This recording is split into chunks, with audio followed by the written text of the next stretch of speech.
अस्सलाम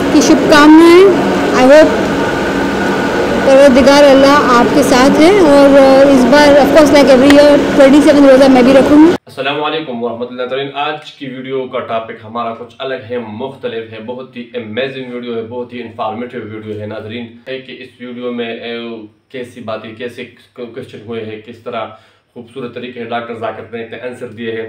तो चलिए आज की वीडियो स्टार्ट करते हैं। वीडियो प्ले करने से पहले एक छोटा सा रिक्वेस्ट है, अगर आप हमारे चैनल पर नए हैं तो चैनल सब्सक्राइब करना बिल्कुल न भूलिएगा। तो चलिए वीडियो स्टार्ट करते हैं, वीडियो एंड तक जरूर देखना। माय क्वेश्चन इज, मैं 27वां रोजा करता हूं सर और हिंदू धर्म से बिलोंग्स करता हूं, क्या ये गुनाह है सर? भाई साहब का सवाल अगर मैं सही समझा कि आप 27वां रोजा रखते हैं या सर, तो क्या गुनाह करते हैं? क्या सर, वही जानना था सर।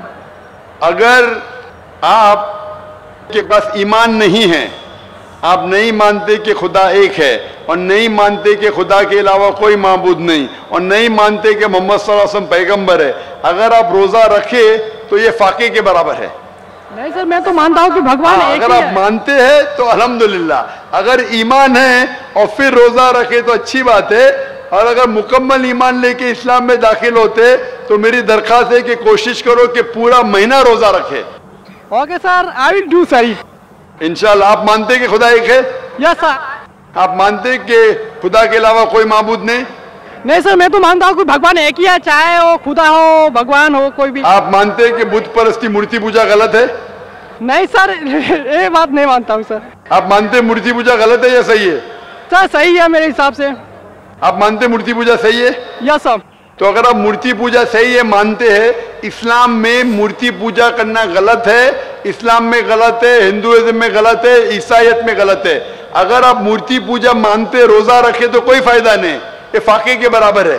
मेरा सवाल ये है कि इस्लाम शास्त्र अनुसार अगर कोई इस्लाम आदमी अच्छे काम करते हुए मर जाए तो उससे जन्नत प्राप्ति होती है, बिल्कुल सही तरीके से। अगर कोई गैर मुस्लिम जैसे हिंदू अच्छे काम करते हुए मर जाए तो उसी को क्या सर्व प्राप्ति होगी? I want to clear answer of this my question please sir. भाई साहब का बहुत अच्छा सवाल है कि अगर मुसलमान अच्छे काम करते हुए मर जाता है तो उससे जन्नत मिलती है, जब हिंदू अच्छे काम करते मरता है तो क्या मिलता है उससे, ये इसका सवाल है। भाई साहब, हर एग्जामिनेशन में कुछ ना कुछ शराइत होते हैं। मिसाल के तौर पे मैं जब 10th स्टैंडर्ड पास किया ICSE में सन 1982 में, मेरे 6 सब्जेक्ट थे मुझे पास होने के लिए, minimum 6 subject, English, history, geography, mathematics, science, Hindi, ये 6 सब्जेक्ट थे जो कंपलसरी थे। इसी तरीके से जन्नत में जाने के लिए 4 शराइत है। जन्नत में जाने के लिए सूरह अल असर सूरा नंबर 103 आयत नंबर 1 से 3 तक में लिखा है, वल अस्र इन्नल इंसान लफी खुस्र इल्ला लज़ीना आमनू व आमिलु सॉलिहाती व तवासौ बिल हक़ व तवासौ बिस सब्र। अल्लाह ताला कसम खाते हैं ज़माने की, वक्त की, कि आदमी खसारे में है। सिर्फ वो लोग नजात पाएंगे जो लोग के पास 4 चीजें हैं। नंबर 1 ईमान, नंबर 2 अमल सॉलिहात, अच्छे अमाल करना, नंबर 3 वतवासौ बिल हक़, लोगों को अच्छाई की तरफ बुलाना, और नंबर 4 वतवासौ बिस सब्र, लोगों को सब्र की तरफ बुलाना। तो जन्नत में जाने के लिए सूरह अल असर के मुताबिक 4 चीजों की जरूरत है। ईमान, मानना कि खुदा एक है, मोहम्मद सल्लल्लाहु अलैहि वसल्लम आखिरी पैगंबर है, बुत परस्ती गलत है। नंबर 2 अच्छे अमाल, नंबर 3 वतवासौ बिल हक़, दावा देना, नंबर 4 वतवासौ बिस सब्र। इन चारों चीजों में से एक भी चीज कम है तो आप जन्नत में नहीं जाएंगे। अगर अल्लाह ताला माफ करना चाहता है ग्रेस मार्क्स देख के तो अलग बात है। अल्लाह ताला फरमाते सूरह निसा में सूरा नंबर 4 आयत नंबर 48 में और सूरह निसा सूरा नंबर 4 आयत नंबर 116 में कि अल्लाह अगर चाहे तो कोई भी गुनाह को माफ कर सकते, लेकिन शिर्क को कभी नहीं माफ करेंगे। तो आमतौर पे जन्नत में जाने के लिए 4 चीज की जरूरत है। आपको शिर्क नहीं करना चाहिए।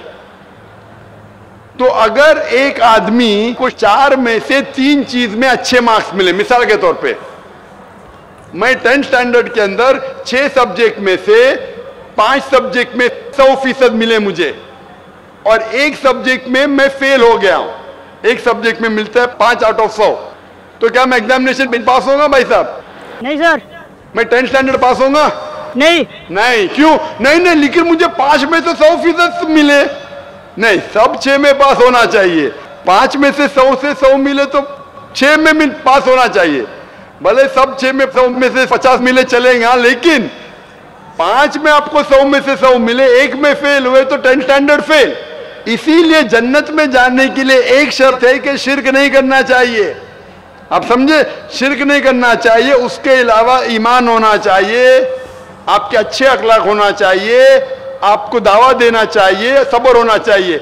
आप बोले एक इंसान अच्छे काम करता है, ना चोरी करता है, मदद करता है, चैरिटी देता है, लेकिन शिर्क करता है, अल्लाह के अलावा, खुदा के अलावा, ईश्वर के अलावा किसी और की इबादत करता है, तो जन्नत में जा ही नहीं सकता है। अपने आप को अगर मुसलमान बोलता है और शिर्क करता है, फिर भी जन्नत में नहीं जाएगा। खाली मुस्लिम बोलने से कोई इंसान जन्नत में नहीं जाएगा। मुस्लिम बोलने के बावजूद उसे शिर्क नहीं करना होगा, ईमान लाना होगा, अच्छे अमाल करना होगा, दावत पेश करना होगा और सब्र की दावत भी पेश करना होगा। ये सब होंगे तो जन्नत में जाएगा, वरना नहीं जाएगा। मेरा सवाल सिर्फ एक है कि सनातन क्या है? सिर्फ सनातन क्या है, मैं यही जानना चाहता, जिसके कारण मैं आपके द्वार पर और यहाँ इजलास महफिल में मैं आपके सामने क्वेश्चन रखा हूँ। भाई साहब ने पूछा है कि सनातन की मानी क्या है? पूरा सनातन धर्म। सनातन मतलब एक ही खुदा में मानना। सनातन धर्म, जैसे मैंने कल भी कहा, स्वामी दयानंद सरस्वती ने शुरू किया था। और सनातन धर्म मतलब वो कहते हैं कि अगर आपको जानना है कि ईश्वर क्या है और धर्म क्या है, तो सबसे ऊंची किताब वेद के ऊपर अमल करना चाहिए। तो इनने वेद की तहकीक करने के बाद यह साबित किया कि ईश्वर का डेफिनेशन क्या है, वेद और उपनिषद के जरिए। और जैसे मैंने कल भी कहा और परसों भी कहा कि जब आप पढ़ते छंदोग्य उपनिषद चैप्टर नंबर 6 सेक्शन नंबर 2 श्लोक नंबर 1, एकम एविदित्यम, खुदा एक ही है, भगवान एक है, दूसरा नहीं है, लिखा है श्वेता उपनिषद में चैप्टर नंबर 6 श्लोक नंबर 9, ना चस्य कसिज जनिता न चदीपा। उस ईश्वर, उस भगवान का कोई रब नहीं, कोई वालदेन नहीं। लिखा है श्वेता उपनिषद में चैप्टर नंबर 4 श्लोक नंबर 19, न तस्य प्रतिमा अस्ति, उस ईश्वर की कोई प्रतिमा नहीं। प्रतिमा एक संस्कृत लफ्ज है जिसके मानी है अक्स, picture, photograph, painting, idol, sculpture, statue. उस ईश्वर, उस भगवान की कोई प्रतिमा नहीं, कोई अक्स नहीं, कोई पिक्चर नहीं, कोई पेंटिंग नहीं, कोई फोटोग्राफ नहीं, कोई स्टैच्यू नहीं, कोई आइडल नहीं। यही चीज लिखा है यजुर्वेद के अंदर चैप्टर नंबर 32 श्लोका नंबर 3, न तस्य प्रतिमा अस्ति, उस ईश्वर, उस भगवान की कोई प्रतिमा नहीं, कोई अक्स नहीं, कोई पिक्चर नहीं, कोई पेंटिंग नहीं, कोई स्टैच्यू नहीं, कोई पोर्ट्रेट नहीं।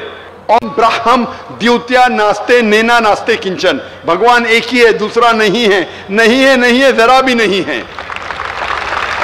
तो अगर आप ये जान ले कि भगवान एक है, उसका अक्स नहीं है और सिर्फ उसी की इबादत करना चाहिए, ये मेन ऑब्जेक्टिव है सनातन धर्म का। तो आप समझ चुके सनातन धर्म क्या है भाई साहब? फिलहाल कुछ बोलना चाहेंगे? हाँ बोलिए भाई साहब। सनातन धर्म एक सनातन धर्म नहीं होता, जो मानव जन्म में, मानव रूप में इस धरती पे आता है, वो सनातन होता है। और सनातन का कोई धर्म नहीं होता। भगवान एक होते हैं, उसकी शाखाएं होते हैं, जैसे एक वृक्ष पे उसके टहनियाँ होती है, उसके पत्ते होते हैं, उनमें फल होते हैं, उसी तरह धर्म में भी सनातन, हर व्यक्ति इस धरती पे जो भी जन्म लिया है वो सनातन है। उसका ऊपर वाले को मानने वाला जो व्यक्ति होता है, उसकी शाखाएं अनेक होते हैं। भाई साहब, जो भी आप बात करते हैं, मैं जो बात करता हूँ हवाला देता हूँ, वेद यजुर्वेद चैप्टर 32 श्लोक नंबर 3। कुछ भी बोलूं, मैं बोलूं 2 + 2 5, 2 + 2 6, तो मुझे हवाला तो देना पड़ेगा ना। आप जो बोल रहे कुछ लिखा है मनुस्मृति, इसके अंदर जानता हूं मैं जो बात कर रहा हवाला दे के एकदम ब्रीफ में कह रहा हूं। आप जो बोल रहे, मैं ये नहीं जानना चाहता हूं आप क्या मानते हैं। इसीलिए मैंने कहा कि धर्म को जानने के लिए धर्म के मानने वालों को मत देखो, धर्म के शास्त्रों को देखो। तो मैं यह सुनने के लिए नहीं आया हूं आप क्या मानते हैं सनातन धर्म में। मैं ये जानना चाहता हूं आपकी धार्मिक किताबें क्या कहती है। अगर मैं हर एक की बात सुनने लगूं, या लाखों लोग हैं, 5 से 10 लाख का मजमा है, कि वो क्या कहना चाहता है, तो फायदा क्या है। आप समझ रहे ना। तो जो भी आप जवाब देते हैं, अगर आप कहते हैं तो आप हवाला भी दो। आप हवाला दो भगवत गीता का, उपनिषद का, वेद का, फिर बात करो। खाली बात करने में क्या फायदा। हवाला दीजिए, बात कीजिए, फिर आपको पता चलेगा क्या सही और क्या गलत है। वीडियो आपने देखा नाज़रीन, बहुत ही खूबसूरत वीडियो थी। डॉक्टर जाकिर नाइक ने किस तरह खूबसूरत तरीके से समझाए है, बहुत ही अमेजिंग इन्फॉर्मेटिव वीडियो थी। तो नाज़रीन, इस तरह खूबसूरत वीडियोस के लिए हमारे चैनल को ज़रूर सब्सक्राइब कीजिए। पीके रिएक्ट्स के नेम पर एक चैनल है जो आप इस वीडियो अभी देख रहे हो, तो इस चैनल को ज़रूर सब्सक्राइब करें एंड वीडियो शेयर कीजिए ताकि और लोगों को भी पहुंच जाए, ताकि और लोगों को भी कुछ फ़ायदा पहुंच सके। शुक्रिया, तब तक के लिए अल्लाह हाफ़िज़। अपनी दुआ में याद रखना।